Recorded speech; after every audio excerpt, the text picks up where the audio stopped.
అనే ప్రిపోజిషన్కి ఎన్నో అర్థాలు ఉన్నాయి. అందులో మొదటిది కోసం, కొరకు. I went shop for milk. This gift is for you.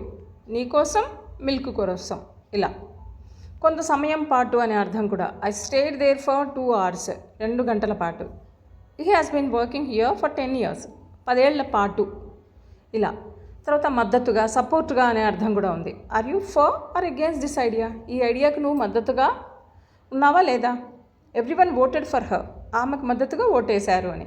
ఆ కారణంగా అనే అర్థం కూడా ఉంది. She was punished for being late.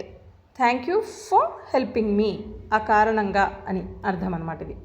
ఆ తర్వాత ప్రైస్, ధరని చెప్పేటప్పుడు కూడా మనం ఫర్ ఉపయోగించవచ్చు. I bought this pen for 10 rupees. ఇలా అనమాట.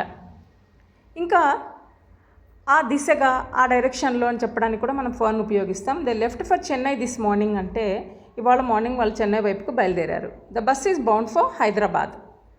ఆ దృష్టిలో ఉంచుకొని అనే అర్థంలో, అంటే he's tall for his age, అంటే ఈ ఏజ్ని దృష్టిలో పెట్టుకుంటే అతడు చాలా పొడుగ్గా ఉన్నాడు. It's too hot for December. ఇలా అనమాట.